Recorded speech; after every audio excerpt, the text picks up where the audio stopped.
Solvang Planning Commission will come to order. Aaron, would you lead us on the Pledge of Allegiance, please? Place your right hand over your heart, repeat with me. I pledge allegiance to the flag of the United States of America and to the republic for which it stands, one nation, under God, indivisible, with liberty and justice for all. Okay, before we get started, we have a new member, Dan Johnson, on the commission. And Lisa, you will be swearing him in. Thank you.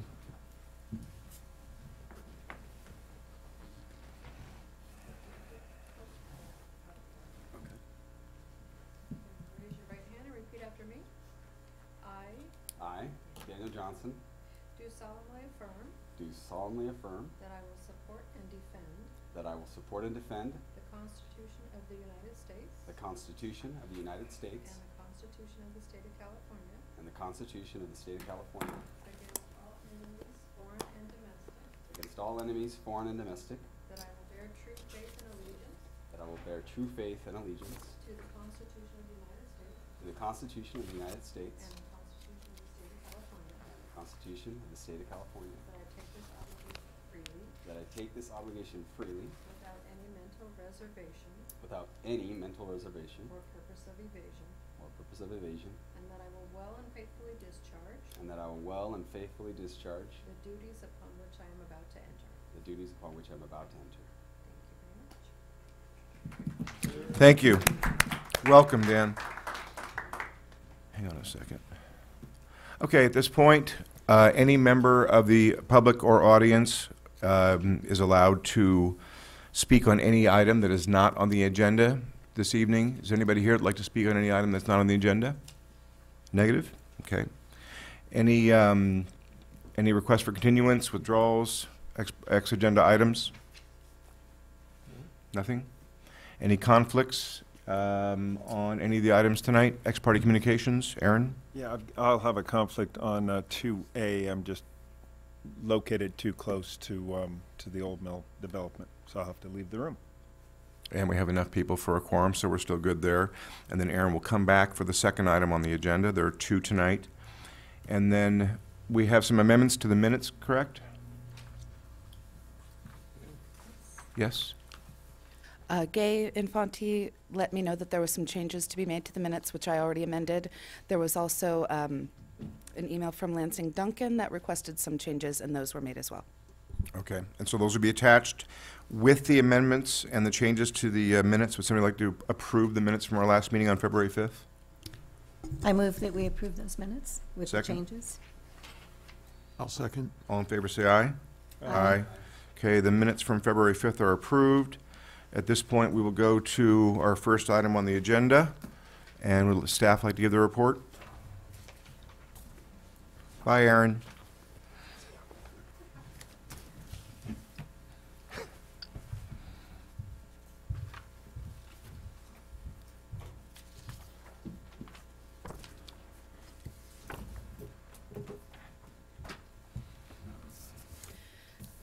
Good evening, Chair Clark, Planning Commissioners. Welcome, Commissioner Johnson, for your first night.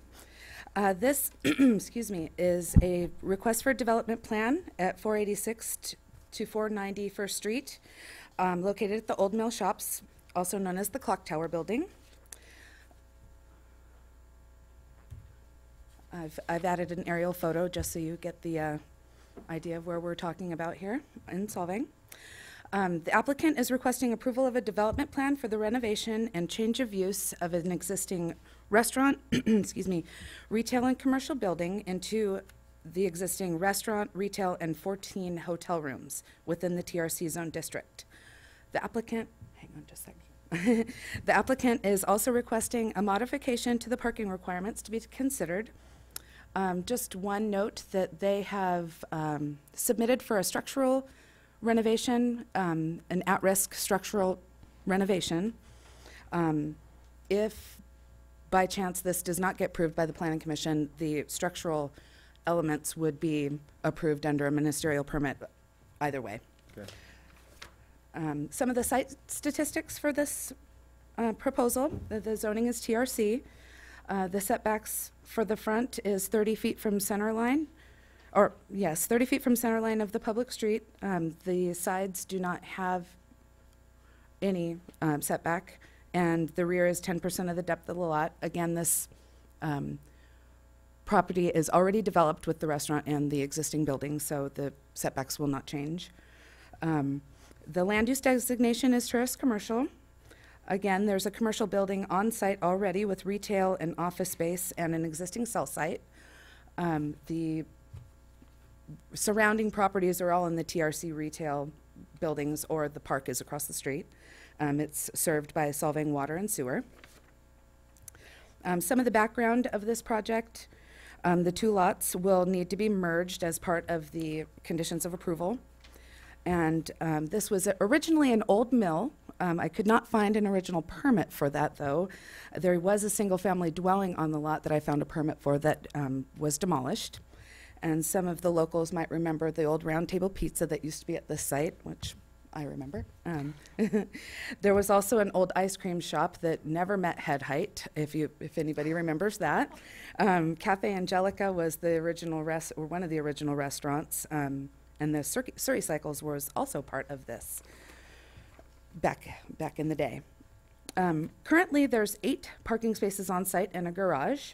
The required number of parking spaces for this modification and change of use is 26 total. The proposal includes renovating the ground level to provide 17 parking spaces on site. And again, the applicant is requesting a modification to consider conjunctive parking for 8 spaces and purchase 1 in lieu parking space. One example of conjunctive uses for parking that have been approved previously by your boards was Solvang Suites, or as Aaron likes to call it, the Water Wheel building. That project did have conjunctive use parking approved. However, there was a traffic analysis provided, and consultant had a parking supply and demand calculation provided, which they still had to end up paying in lieu fees for the remainder of the deficit parking. Staff has determined that the project is exempt from CEQA under section 15332. And staff's recommendation is to adopt resolution 1803, approve the development plan subject to the findings and the conditions of approval, accept the categorical exemption, or refer back to staff if the planning commission has another recommendation. That concludes my staff report. I'm available for questions. And then I know that the applicant, Scott Martin, is the architect from RRM, and he'll be providing another presentation. Okay, before Scott approaches the commission, staff questions, or a commissioner's question of staff? Do we remember how many the water wheel exemptions they got? And it doesn't have a lot of bearing on this. I'm just curious. I don't remember. I believe they had to pay for 17 additional parking spaces, and that was financed over 20 years with the approval from council. Thank you. Jack? Any questions of staff? No. Dan, questions of staff? Okay, at this point, would the applicant like to make the presentation, please? Thank you. Come forward, state your name. Can we turn some lights on? Sure, sorry. Yeah, this is a little more dark and intimate Yeah. than I need, for sure. Just kind of feel like it's a Cafe Angelica feel. Right? I think we're getting in the right mood here. Commissioners, thank you very much for your time and hearing us tonight. Again, my name is Scott Martin. I'm a licensed architect with RRM Design Group. I've got a whole slew of other people here with me, including the applicant themselves, my architectural project manager, the principal of planning at RRM, Debbie Rudd. So I think we can answer any questions you may have, and we're looking forward to informing you on why we think this is such a great project, and hopefully you do too. So going to be pretty informal, but I'd love to just sort of walk you through our concept so that you have a better understanding of what we're trying to do. We've been working on this project a little over a year now, and I remember the first time Francis here took me in, and I don't know if you guys have been in there recently, but it was a little chaotic. I sent my guys down to do an as-built drawing of the building, and I just got confused. There's a number of different levels. The floors were all at different levels, especially right under the clock tower. There were some half steps and then more half steps. There's a really compromised retail space on the ground floor. You know, typical modern contemporary retail, they want 20-foot ceilings and really nice, you know, exposed ductwork and all that. And as Brenda mentioned, some of those spaces were down in the 7 and 8 foot range, which is quite unique. And I think part of the reason why it was hard to find a viable retail option for that. So as we started exploring the project, we looked at more creative solutions that still fit within the downtown guidance and the downtown zoning, but created a little more of a viable project, we think. So I'm gonna walk you through, if I can get it up here, a quick little what we're trying to do here. And I'll keep this up afterwards if you have any questions or comments. First of all, we recognize this as a landmark building. I think I've stopped here and taken photos with my wife before. So we recognize this as not only an important architectural icon within your city, but also as a place and a destination. And unfortunately, with the retail market like it's been, it hasn't quite fulfilled that destination in the past. So we're hoping to bring some new life back to this project, to this corner, to this icon of your city. I think everybody knows where we're at, and hopefully it sounds like some of you were even familiar with some of the past projects here, but it's a bit of a weird site. There's this parking area that really just dives down from the street level. So off of First Street, you head down a ramp, and there's some parking on the ground floor. But along First Street is really your most viable retail options, where you can actually get some storefronts and get some architectural character. And so we definitely wanted to keep that. We love how it looks back onto the park. We think it really is just a great setting within the overall urban fabric of the city. I don't expect you to read this, but I just wanted to be able to talk to it. On the left is the existing street level, so the parking would be down below this. And we didn't want to compromise any of the use on this level. This is your pedestrian environment. This is where people are walking. This is where people are window shopping. This is what's there and visible during farmers market. We want this to be active. We want this to be viable. We want a quality frontage here. So on the left shows the existing street level. The pink space is the existing pub that's there now. Then the ramp is in between there, and the light blue is the kind of rambling, low-ceiling antique that I think has since moved out. Yes. The corner is really what we saw as the eye. That's the darker sort of purpley color on the corner is what's underneath the clock tower, and really we think great opportunity to engage that corner, to bring that architecture to a place, a there, if you will. So what we're proposing is the back half of the ground floor, which is on the right-hand side on the proposed. That would be where you would check in for the hotel. This is a very small hotel, 14 rooms. This is not the Holiday Inn. This is much more of a bed and breakfast sort of feel. But there's a small check-in, a lobby. It has a fireplace. It's quaint. It's of character. There's a couple rooms at this level. But really, the street frontage stays retail. And we don't have tenants yet. I can't tell you there's going to be X, Y, or Z in there. The idea is to generate back to viable retail. And I think the biggest way to do that is to change that ceiling height. That's really what we ultimately, through the exploration, came to, is you have to level the floors for ADA purposes and accessible purposes and everything else. You got to get rid of some of the varying levels, and you got to get more than a 7-foot ceiling. So that's where we were charged and what we went ahead with.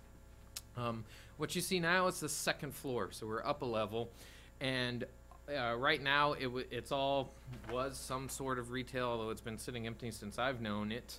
And that's on the left-hand side in purple.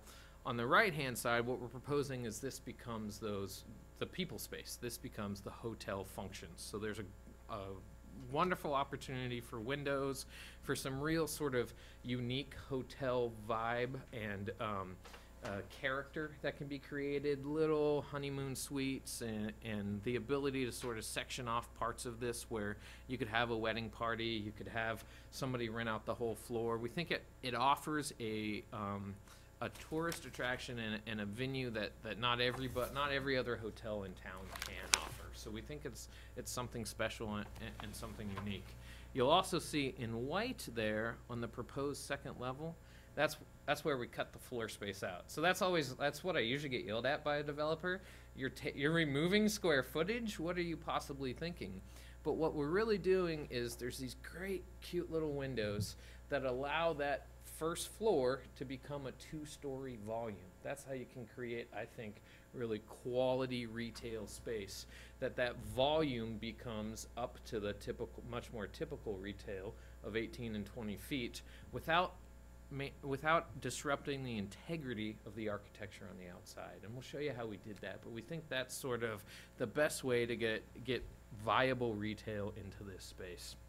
So this shows that a little bit. We're definitely keeping with the Danish style architecture. We love it. We're trying to actually provide a little more contrast so that the clock tower stands on its own a little bit more. As we said, we recognize that as an icon. We want to preserve it and even enhance it over what it was.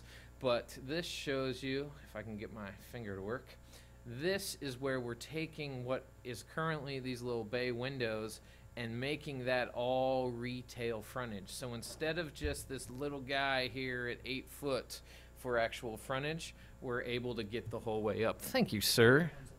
Top one's a laser. I might blind somebody, but I'll do my best. Oh, see, I'm gonna blind myself now. So this is what we really see as becoming viable retail space. It's almost like we put an awning up above a nice storefront window, but we have that charm and character that truly is this village. So we hope that was very successful. We heard from your DRB and they really enjoyed the architectural direction. We're here tonight to talk about use.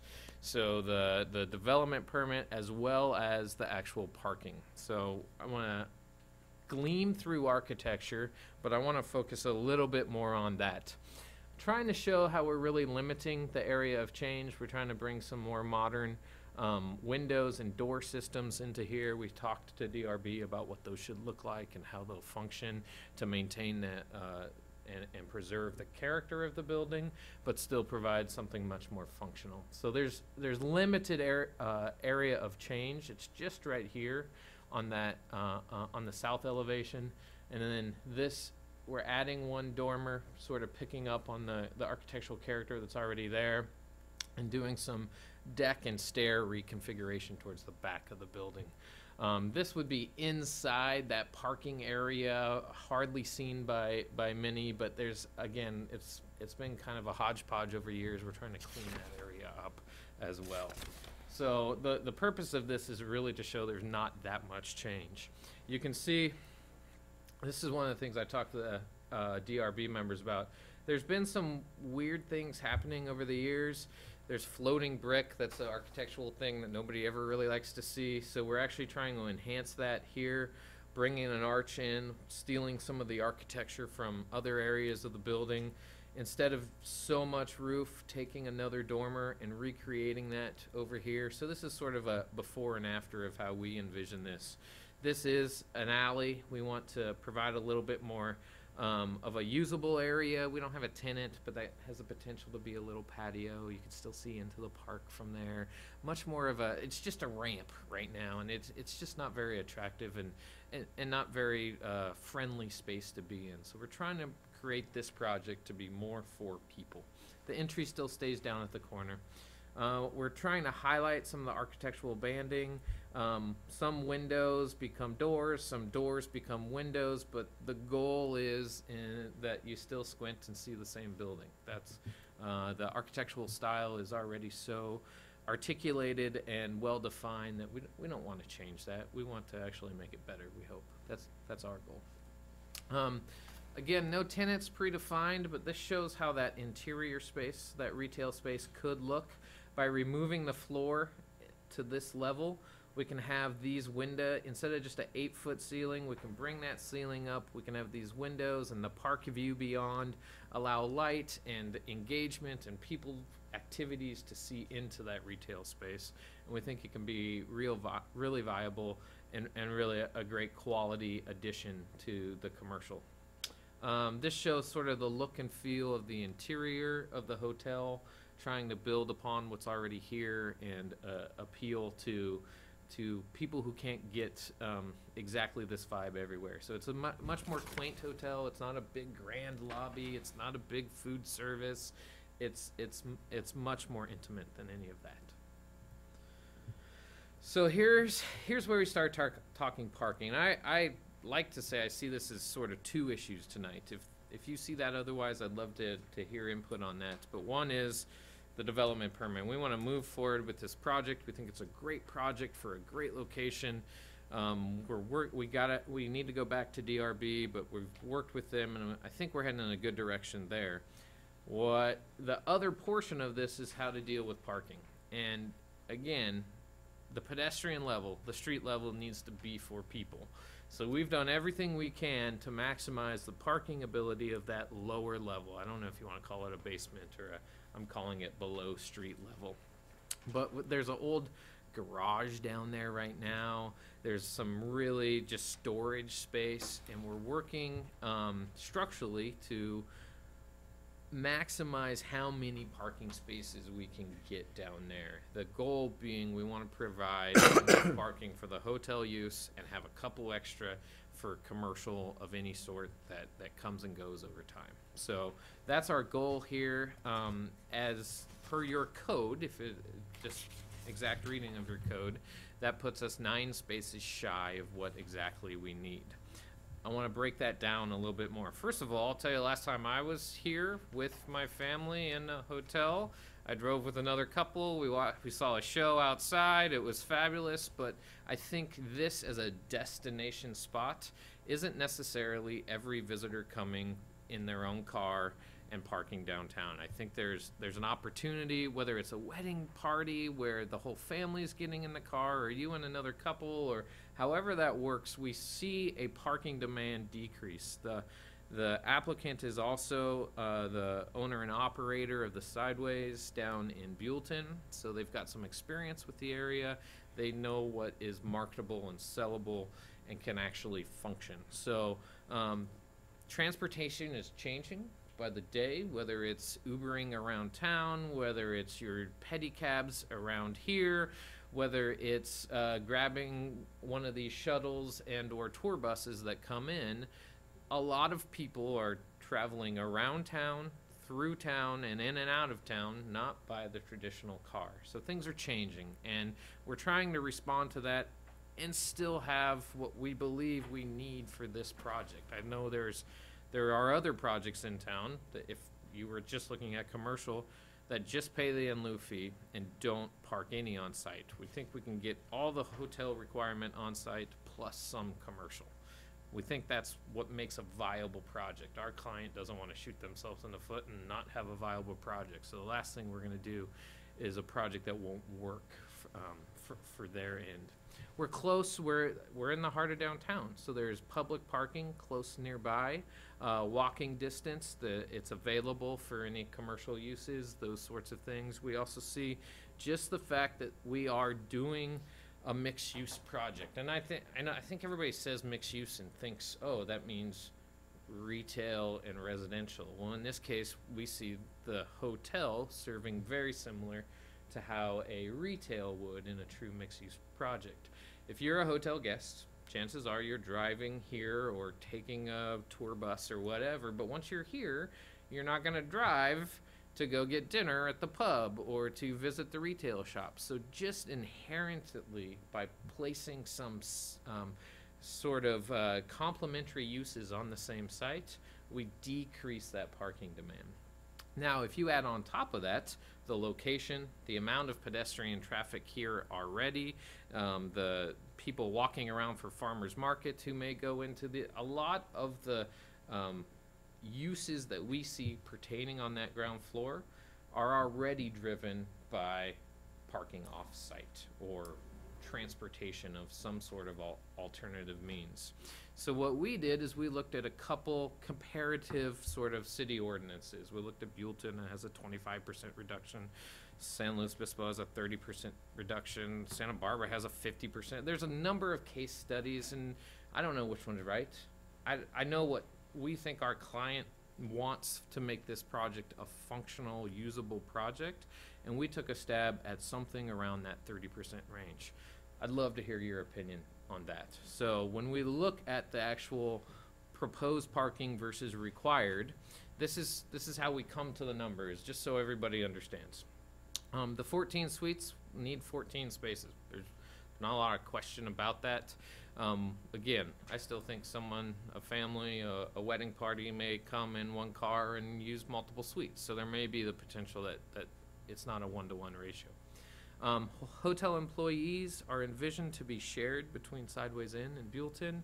So there's not going to always be somebody on staff or on-site parking here, but there will be maintenance and house cleaning and those sorts of things. So there should probably be at least one space, although your code says you have one space for every 5, I believe. So we can't use a fraction, but really anticipated around 2 employees, we're still going to provide at least one space. The existing tavern, per their square footages, require somewhere in that 5 range again. The other business lease space, no tenants on the hook yet, but actively looking, would be somewhere in that 6 space range.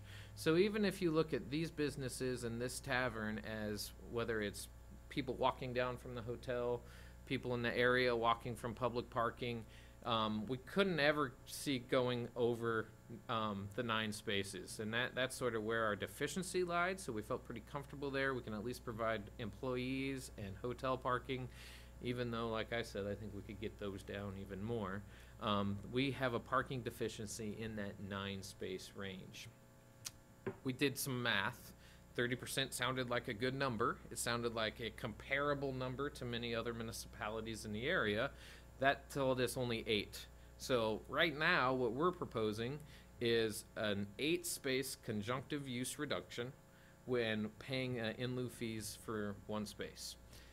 We're here tonight to hear from you. If that is all 9, groovy. If that's only 7, I mean, talk to me. I don't know. I don't know how we exactly determine that, but I'm excited to hear your thoughts on the changing parking demands. So we're here to get this going, to keep this going. The applicant is very excited about providing another destination, a true there for downtown, and I think this is a good project and a good use, and I look forward to hearing comments from you.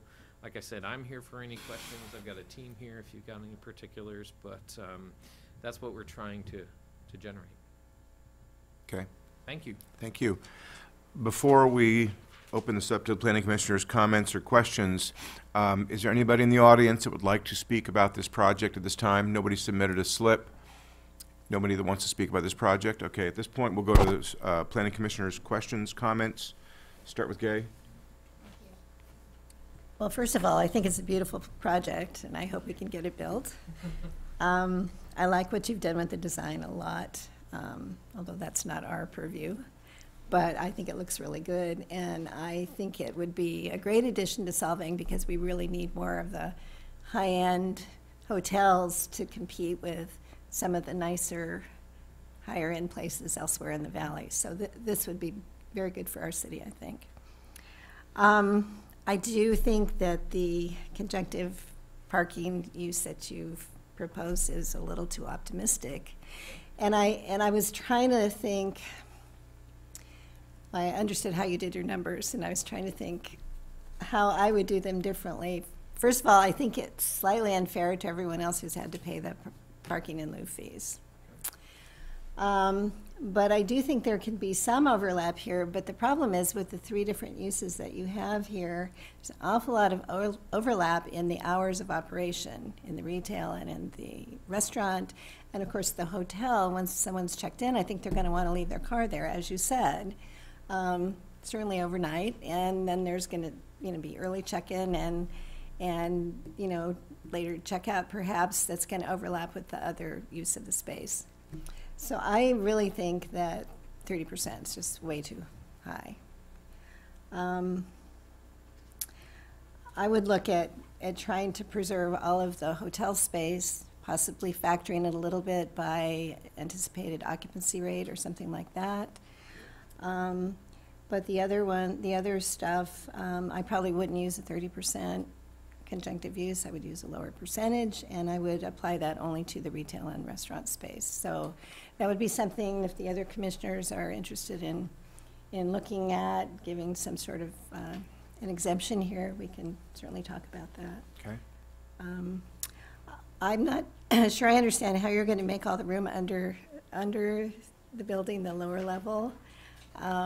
Is there anything that we need to be concerned about the actual engineering of all of that? Because I think you have to remove some structure, don't you? Yes, you should actually be very concerned about all of that. And I say that jokingly. I apologize, commissioners. Honestly, that is what, and I think Brenda talked about it. We have structural investigation right now. We've had structural engineers look at what's there. We haven't been able to dig into the foundation because whatever happens here, it needs a structural upgrade. So that's already factored into the budget for the project. Whether that's hotel or restaurant or retail, anything needs a structural upgrade. In part of doing that, that space on that lower level became really obsolete. By the time you start throwing columns in and doing foundation, no one wants retail down there anyways. So finding a way to work that around our parking bays are actually, they're pretty regular shapes. They're 9 by 20-ish. And so that gives us a sort of a structural grid to work within. Now we just need to update the footings underneath them in order to use that. So we've gone through the structural engineering. We're now asking for a permit to do some structural investigation where we can actually scan the rebar, find the exact size of the footings, so that the structural engineer can complete his work. But yeah, that's a big undertaking. It's a huge undertaking and a big investment on the part of this applicant to bring some life back to this corner, this project. Does that answer your question? Yes, and I guess for staff, I assume that if we approve the project, that the city will ensure that all of the structural things that need to be done are completed before any building occurs, any demolition. Yeah, the short answer is yes. Yes, They- good. They've already, like I stated earlier, that they've submitted an at-risk Good. structural overview from Plan Check already. And again, those are the main bones of the project, so that would have to be approved before anything else. I guess we're no experts. One other question, as far as ADA requirements, you mentioned it. I think your design has taken all that into consideration. Is that true? To the best of our ability. We'll find that out in detail as we go through the plan check, the actual building permit set. There's an elevator in the building, the size of that cab. We have some verification to do and some talks with the building official. We clearly think the floor, leveling all the floors at the street level will give the greatest benefit to the public, but there's still a requirement for accessible rooms and other Right. things. So that's all part of the upgrades. As this all gets done, it will meet current code. So we think we've got a good handle on that. We've gotten some initial feedback through the city and from the city's third-party plan check reviewer. So I think we're headed in the right direction. Okay, thank you. I know, Dan, you're brand new. Yes. You probably read something about this and dump it all on you, but do you have any questions? Not so much questions. I think she pretty much covered the parking. Seems like it's going to be the big issue as far as that's concerned. And my only thing was if we had any other data on previous projects of how many, how many they've paid for compared to how many they're asking to pay for, and if that's, I mean, I really don't know about any of that right now. So I guess I could talk to Planning Commission about that later on. But that was it. Otherwise, I think the project looks great. I think it's a great idea to upgrade that building and get some use out of it. So. Okay. Jack? Yeah, On the parking, well, I'll start off by saying I think the architecture looks great from the outside, and I think it's really nice. On the parking, I'm inclined to give you some relief, whether it's 30% or something else we can talk about. But just given the area, as you pointed out, there's 2 parking lots within the area. There's on-street parking available. I'm not sure that all those spaces are needed to support what you want to do there. I also, to reiterate what Gay said, am concerned about the removing these structural columns in the basement. You know, is the building going to come down? I appreciate your removing may have been the wrong word. I think if anything, we're doubling and tripling the structural supports that are in the basement. So again, all per code, all some number cruncher smarter than the guy who draws pretty pictures, but would have to be done in order to, I mean, the ultimate goal is to maintain the building, absolutely. So you're moving columns around and maybe adding more is what you're telling me? And I think the process is the opposite of that, Commissioner Williams. We add a column and a beam, and then we remove the ones that aren't really doing as much good. So yes, it's a bit of a chicken and egg there. You got to find a big enough space to put a new footing. You put a steel column instead of the old wood beams that are there now. So there's some greater structural integrity just with that. And then you run a steel beam across. You create what's called a moment frame, and then you have a series of earthquake resistance and vertical connections as well. So actually it becomes a much stiffer, stronger building altogether. And then you can remove the wood that's there. So this is not an easy project. This is not building a house up on the hill. This is complex. And well, I'm glad to hear you say that, because I was concerned it just talked about removing structure. It didn't say anything about what you were going to do to... As far as the what you're doing to the building, I kind of trust you guys that you do your homework and you know how to do that. And the structural integrity I have zero problem with. The aesthetics I have zero problem with. One of the reasons, and some of your points are well taken, because when the Wagon Wheel made their pitch, if you will, for the in lieu parking, we get it. We're a small downtown area, so we know that the population changes. We know people come from are already here for other reasons. It's not like you're building something on the freeway in Buellton like the Hampton Inn or something like that. So I understand that. Aesthetically, the only 2 things that don't have the painter from the hats or the Lansby paint your place, okay? Okay, no problem. Okay, all right. So we got that on. It's on camera right now. You're not going to be the same painter. And then you have to promise not to complain about the farmer's market, because they use a conditional use permit, and it's the person that moves in last that complains the most about the farmer's market. Every Wednesday, there's a farmer's market right outside your front door. Yes, So we are aware of that. We yes. see it as an amenity. We also see it as a logistics issue, and we've talked to staff. And an opportunity for bodies. Absolutely. Okay, it's a win-win for people walking there, that whole pedestrian thing. Staff has, I have staff jest, has but mentioned that more than once. What's to that? Staff has mentioned that issue more than once Yes. to the applicant. And if you try to change it, we get a very large crowd in here. So That's Yes, not on the table. the farmer's market's not going anywhere. Gotcha. But again, back to the parking, I think the one is a little extreme. I totally get it. I know where people come from. It's a lot different now than it was 20 years ago. So that's the only thing that I have a problem with, is that I think we're a little bit, as a city, we have to keep an eye on how we operate, on where the money goes, and giving up a parking space or accepting just one in lieu just seems a little steep for that.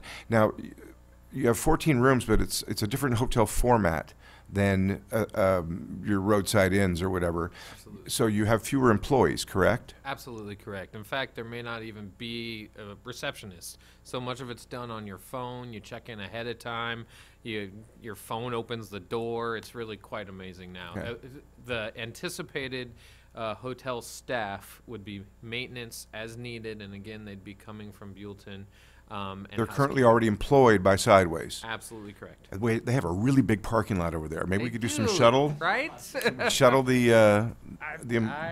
It's a I don't thought. think that's beyond question, Commissioner. Shuttling the employees and the service staff over from Sideways. would be pretty cool. Absolutely. But I'm not going to make a rule about that. But that's my only thing is looking out for the city's interest and giving up one parking place for as many in lieu and to have 26 required and asking for one is just a little bit steep. If it was, I would, everybody wants to work with everybody, but if it was a couple more, then I would be more than willing to say, let's just do this. So, commissioners, again, we had to start somewhere.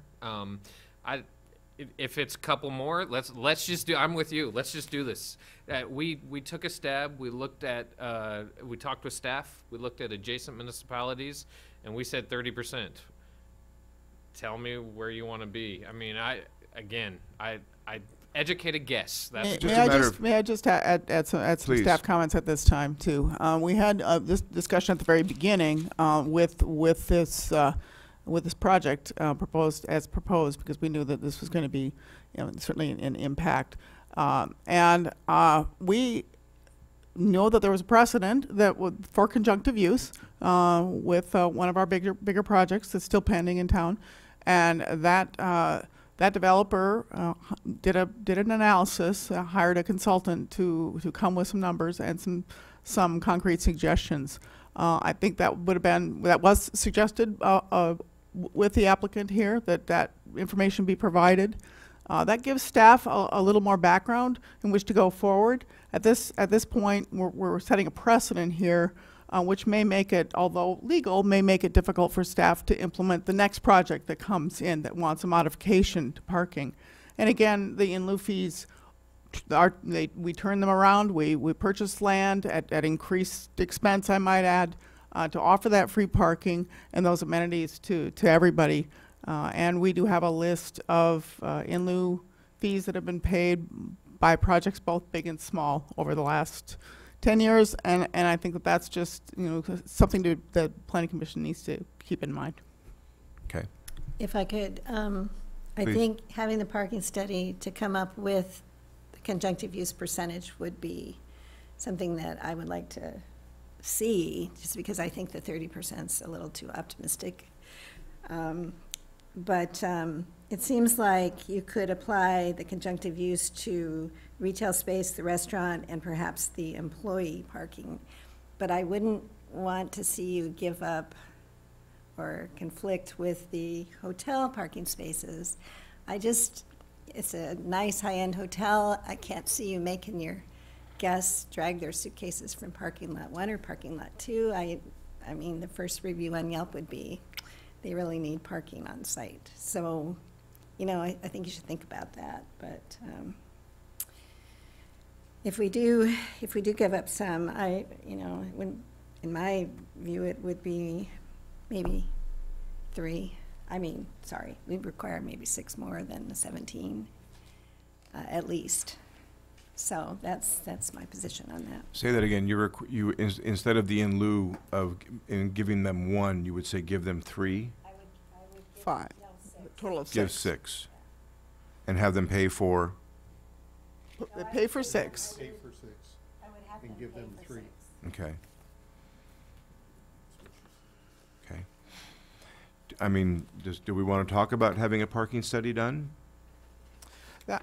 Although that was again suggested for the applicant to pursue, that would probably take a little time, and that would require that the item be continued at least Understood. until the This next. just meeting. seems so arbitrary. I mean, we're going to throw out numbers and say, hey, at $12,000 a pop, you're going to pay. We obviously want to work with you. We don't want to scare anybody away. It's expensive. There's financing, but I just think the 1 is a little bit steep. I don't think I would go as far as Gabe, but this is, like I said, this is very ambiguous. We're picking a number. Okay, let's see. It's those people on Saturday, whether it's the bike race, and they're going to need. It's very, very difficult to just throw out a number without picking on you, or giving money away. So this is a weird one because it is very arbitrary. Jack, I mean, if you were to pick a number, and I feel odd even saying this, if you were to pick a number, what would you pick?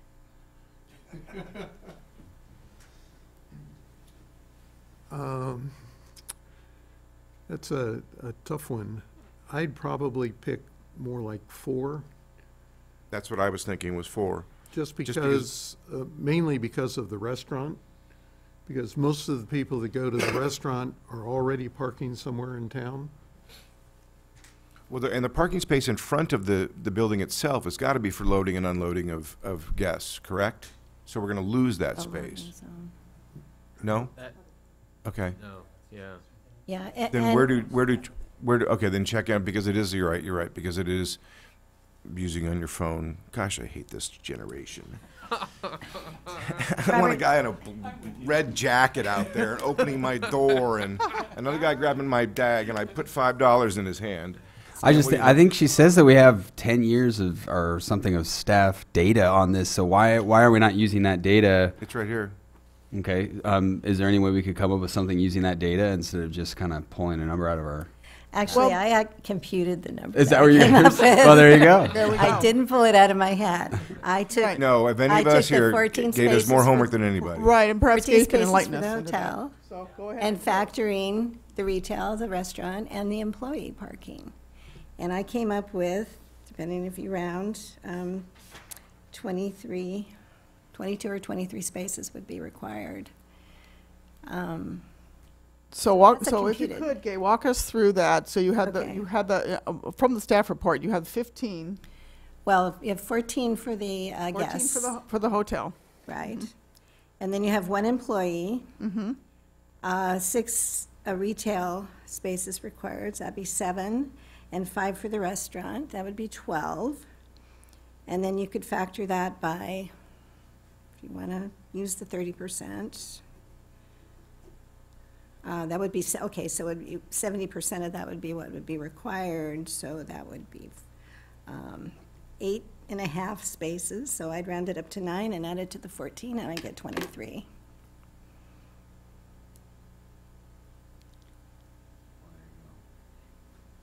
Huh?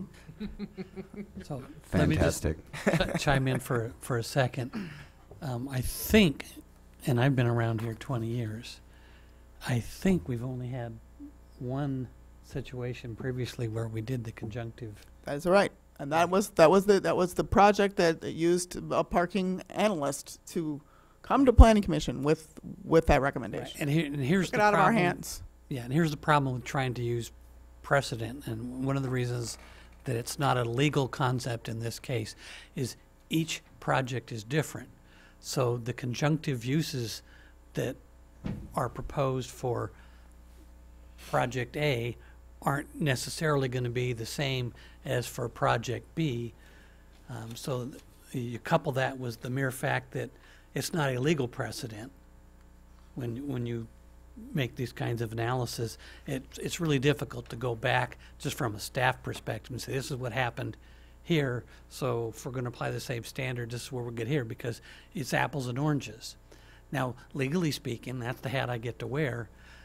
This is one of those areas of law that by design and by function is really vague.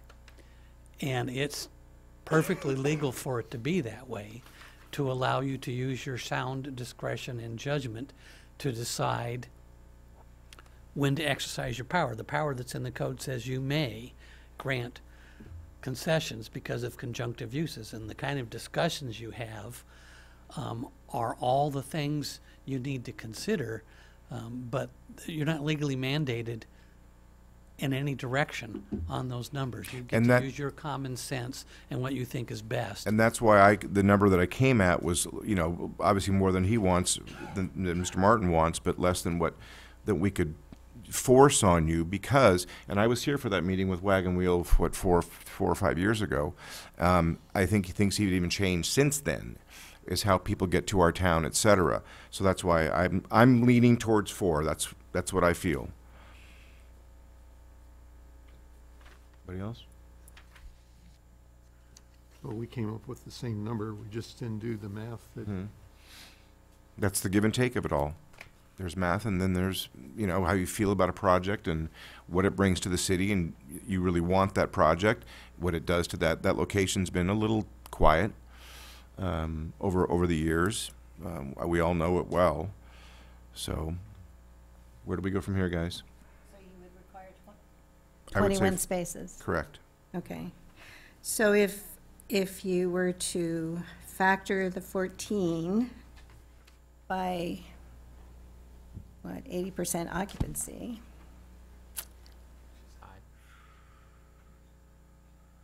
That would get you down to about 21. Yeah, I think 80% is high. In Brad's, the city manager's state of the city, I think he said it was more like, last year was a record year, it was like 72% or something. What was it in '09? I think this hotel's going to be very popular. I think it's going to have a higher occupancy rate. Okay. So it's new. Would anybody like to make a resolution?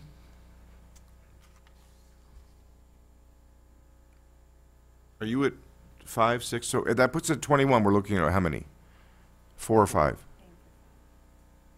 5, I believe is where we're at. I've lost track, frankly. Yeah, we're paying for 5. Okay, well, the math is the math. So we got The 6. feelings and the foot traffic and the way we view our city is our feeling. I mean, if we want to go with 5, and like I said, it's rather arbitrary, and these are real dollars times these 5. But do we want to ask for that?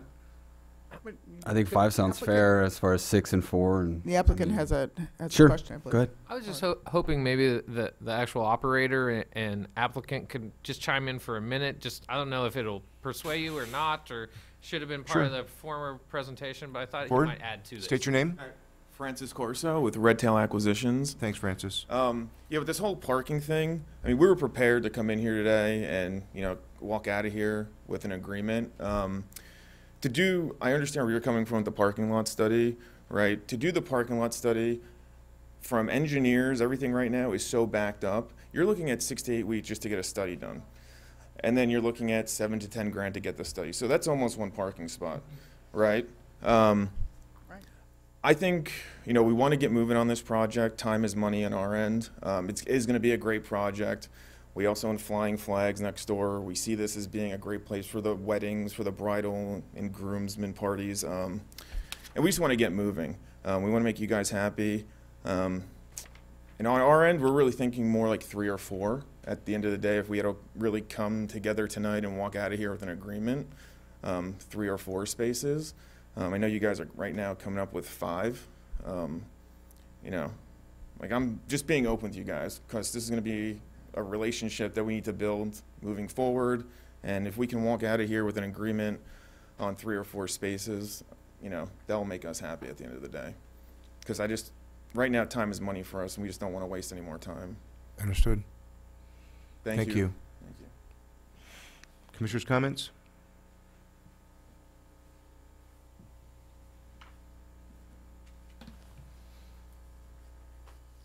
You want to vote on the 5?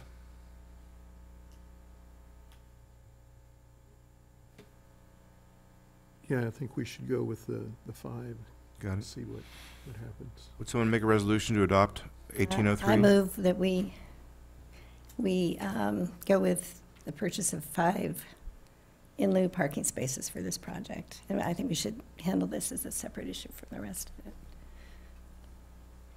So in wording, we're going to say adopt resolution 1803 to approve the development plan, subject to the finding conditions of approval, attachment A, and in regard to the request for modifications, the parking spaces at 5.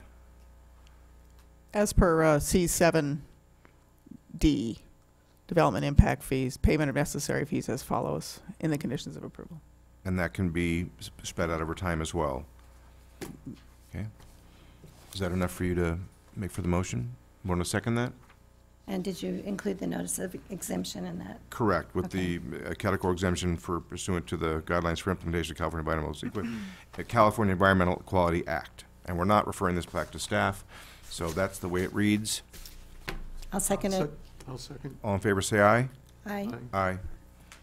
Can I get who presented the motion? You can say I It was did. Gay. Okay, was it Robert? Okay. On to section number 2. Thank you, gentlemen. Thank you all. Appreciate ladies, the time thank you. and candid feedback. Thank you. Thank you. Great project, thanks. Very lovely project, too. goes into a fund, like she was saying. That is so weird that you In came back theory. just now. Build more parking availability somewhere in the Have a city. dinner, a beer. Is there any data on that money actually going to that area? You'd have to ask them. I haven't seen it.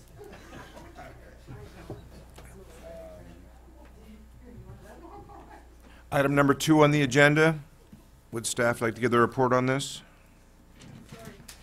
Just sat in a really low chair. Right. That's the first time we've had a applicant sit there, isn't it? For They sit planning there? Okay, the commission, I'm computer? not They sure. usually stand there. For Okay. council, they sometimes do, yeah. They usually stand, but Okay.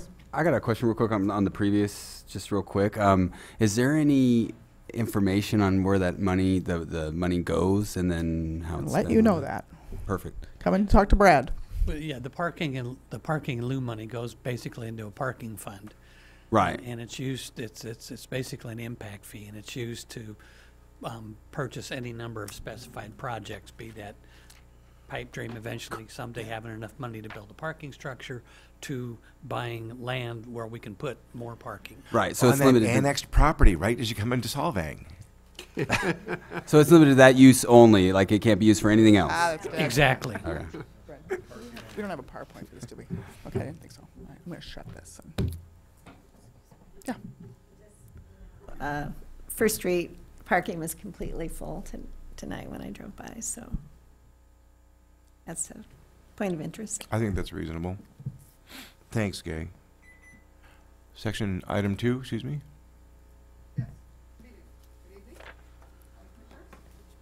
I'll turn on my microphone, that would help. Holly Owen, I'm Planning and Economic Development Director.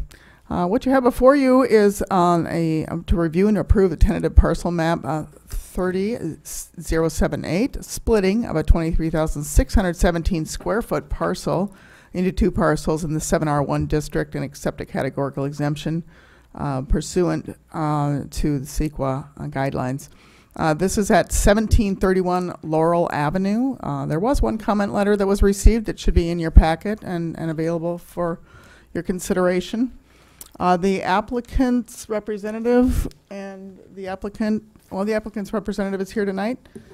The recommendation is that the Planning Commission review and adopt the resolution as attached, approving the lot split as proposed, accept the categorical exemption or refer it back to staff. In other words, there is no recommendation from staff, but some findings that are given, and that is standard and customary with lot splits.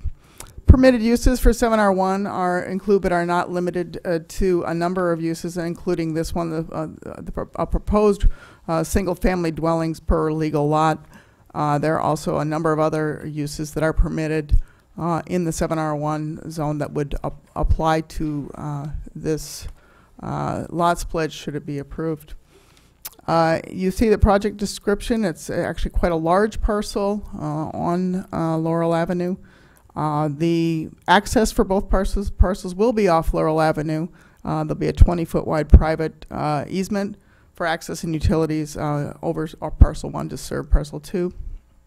The requirements for a new lot in 7R1 state that there must be 7,000 net square feet and 65 linear feet of frontage, and if the proposal had been made to split the lot down the middle, the required frontage would not be met. Therefore, a flag lot has been proposed with access via the easement.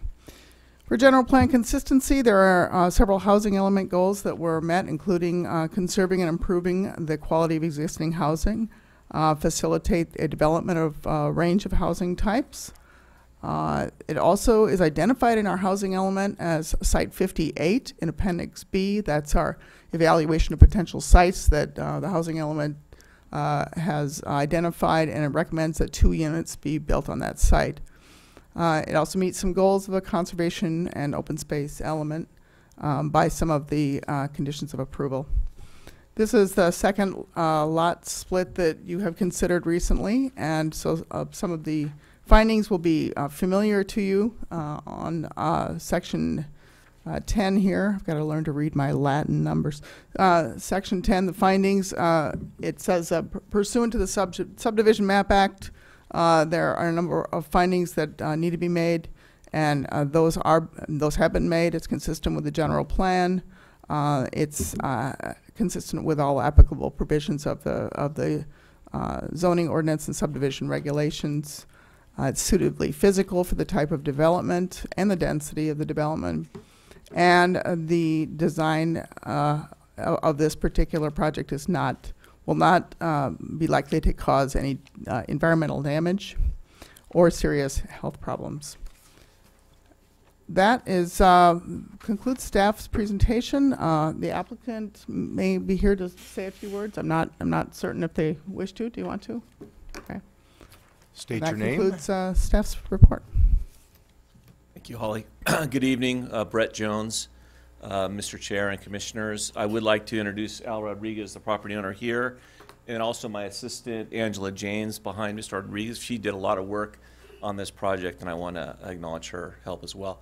And I also want to thank Holly and Brenda for their work on this. We have read the conditions of approval and approve of those. Don't have any questions for you. Just here to answer any questions that you might have. Thank you. Before this, does staff have any comments or questions of, I'm sorry, commissioners have any questions of staff right now, real quick, before we ask Brett? Brett, stay there for a second. Yeah, I just have a Okay. quick question. What we're being asked to approve here is this tentative parcel map, is that correct? Not any construction or? No construction at this time. No, that will be a separate application, a separate process, should that ever come to pass. Okay. Okay, any questions? No, I asked him, thank you. I was just wondering about this letter. What does that have to do with anything? Short answer would be, from a legal perspective, nothing for your purposes tonight. Just briefly, first of all, staff doesn't agree with the factual assertions, but even if you accepted the factual assertions in the letter, I can tell you that there's nothing you could do tonight that would affect the city's legal position in a negative way. So you should just make this decision on its own merits. And then lastly, for the record, they don't really have a cause of action because there was never an actual application brought to the city that was denied. So yeah, somebody could spend money on lawyers defending it someday, but it's nothing for you guys to worry about tonight. Okay, so they're just upset that something didn't go their way, and Yes. Okay. Wow. At this point, quick, I would like to just open this, but you'll have a seat for just 1 second. May I ask Open- one more question, Yes, Mr. Chair go and ahead. Commissioners? I should have stated I haven't seen the comment letter, so would love to just get a copy of that. We can provide that. Thank Thank you. Would like to open this to public comment. If there's anybody in the audience tonight that would like to comment on this matter, nobody filled out a slip, but if you're here and you'd like to speak about this project, you're more than welcome to at this time. No? Okay.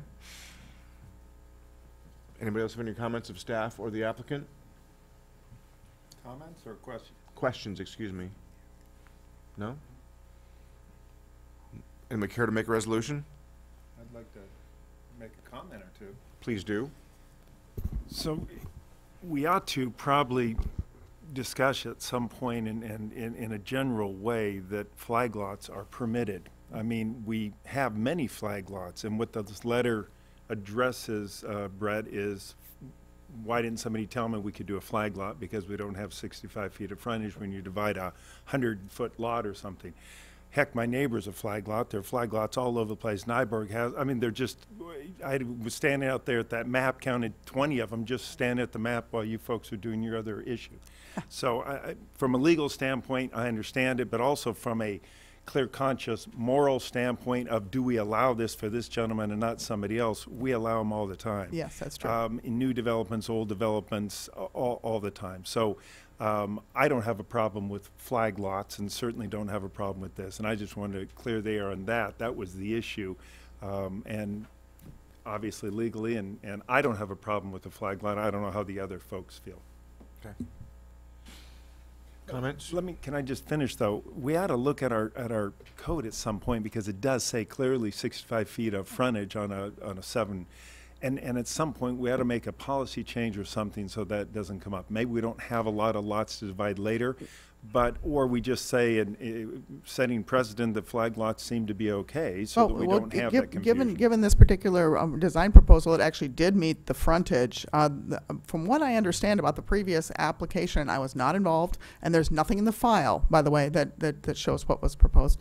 The frontage, had they split the lot as I believe was proposed from front to back, they would have not met those frontages, but the flag lot did. So I mean, I think it was a matter of philosophy, but also of the actual way the zoning ordinance requires that frontage. And I think flag lots allow us to accommodate a greater number of units. And as long as an easement agreement is recorded that protects the city from having to get involved in civil disputes later, or protects both the property owners for some confusion about access or about maintaining the driveway or whatever, then I think that's certainly makes a lot of sense, especially on a lot as big as that one is. If you look at the map, it's a large lot.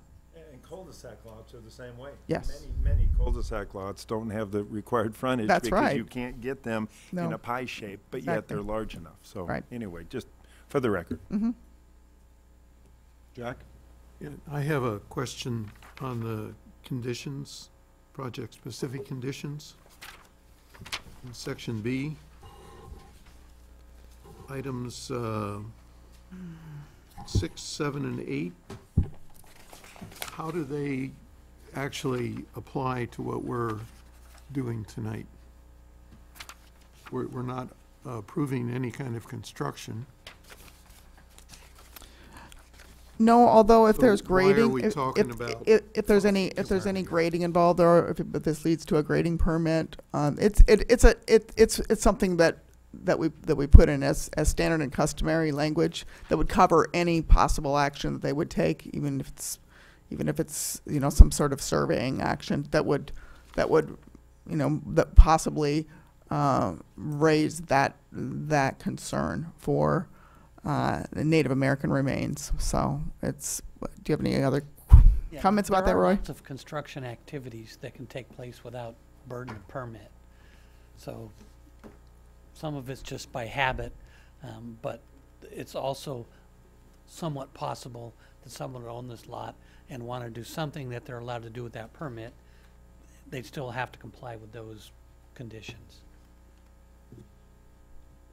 And I had the same questions about items D and E. Again, it talks about issuing a land use permit and certificate of occupancy. That's not something we're discussing tonight. So I'm wondering why those should be in here. I think for that, from what I understand about these are not my conditions of approval, it's the Public Works.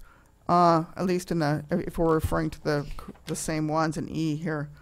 I think that just sets the understanding for when that, what needs to be completed when. You're already laying out the schedule for development at a later date. This would come back with a development plan and again be emphasized, but I think this is again boilerplate that arrives in that. And Brenda has something to add here. Good. I believe in 7R1, any use that's permitted in 7R1 is a ministerial permit. So we're covering all future development with the conditions of approval at this point, even though there's no construction proposed yet. I like that answer even better. That's my answer. And we are creating a new lot. I mean, it's a pretty big deal to create a new lot. So therefore, I mean, I've done a few of them. You always get these conditions of approval, and you've got to agree to them. And yeah, it's boilerplate. Yep, and it meets a lot of good stuff. Yeah. Thank you. Thank you, Brenda. Anybody care to make a motion to adopt Resolution 1804 to approve the lot split and accept the categorical exemptions? So moved. Second? Second. All in favor, say aye. Aye. Thank you, pass. 1804. At this time, planning commissioners, any comments on any other items? Thank you very much, gentlemen. Appreciate it. I know Thanks. what to do with the parking lot money. You go to the casino with it. You're on tape, Al. No. Any other commissioners' comments at this time? Planning director's comments at this time? No, thank you. I'm worn out for this week, actually, last couple of weeks. I Well, we will have a- give you a fair warning that, assuming I meeting. get all the work I need to get done, we will be bringing the marijuana regulations before you next meeting. Well, we'll look forward to that. Oh, yeah, it'll be lots of fun. There you go. That- There may be some other items too. We've been pretty busy in the office, so there could be some other items. They'd have to be tidied up pretty You quickly. think? As long as Yeah. we earn our 99 bucks. I think you've earned it. You looked at a map all night. I know. I was looking at a map all night. Any other questions? Any other comments, anybody? Thank you. This meeting is adjourned.